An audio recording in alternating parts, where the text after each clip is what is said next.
there's lots of things we need to think about when securing the environment. Obviously, it's a hot topic with cloud is how do we secure the cloud? We have to think about data security. We have to think about network security. Today, we're going to talk about access control for the resources within your Azure environment. So the management control of our VMs, who can create VMs, who can create databases, who can manage those databases, and how do we handle that?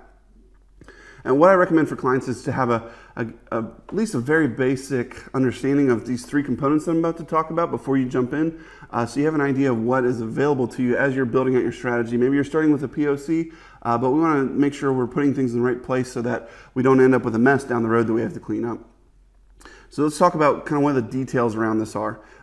The great news is that with the Microsoft Azure portal, we can take control of RBAC. So role-based access control is available to us within the Azure portal, which is a great news because we can do really granular, really custom security on our resources within Azure if we want to. But we also get a great set of default values, default roles that we can take advantage of. And if we apply them right and just stick with the basics, you get a long way with keeping your environment nice and secure and not allowing people to create things they shouldn't, but giving them the access they need to be able to create the databases they need.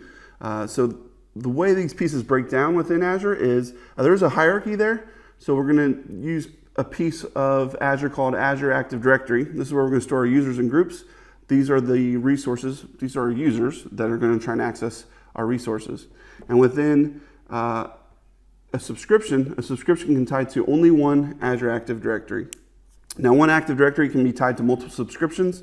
So one of the first ways to segment your Azure environment is to break them up maybe by subscriptions to create either by department set of a subscription, or developers get one subscription, and production obviously would go in a completely different subscription from them. And we can secure just via that high level of the hierarchy subscription-wise. Now within those subscriptions, we have resource groups. So a resource group is really just a container of resources that is within a subscription. And then within resource groups, we have resources, and a resource group can only be in one resource group. So we have a hierarchy of subscription, resource group, resource, and we can apply roles to any one of those three levels. So we can get down to the granularity of, hey, these people get this access to this Azure SQL database. Or we can set up a resource group and say, these people are allowed to set up anything they want within this resource group, but they can't get to anything else. So there's a lot of granularity there, a great hierarchical structure to maintain all of this.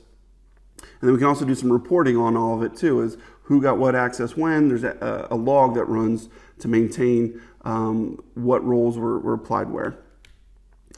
So my advice is to understand that this structure is available, that we have role-based access control within Azure, and to take advantage of it early to get a good understanding of how you want to set this up, how you want to segment it, so we don't end up with just a bunch of stuff all in one subscription, and then how are we going to separate all this stuff out later. If you want some help talking through that, understanding how you should be setting up your RBAC, or how you should be setting up and really anything in Azure, SQL databases, VMs, what's your Azure strategy as a whole, we'd love to talk to you about that. Feel free to click the link below and get in touch with one of our architects. Thanks, and have a good day.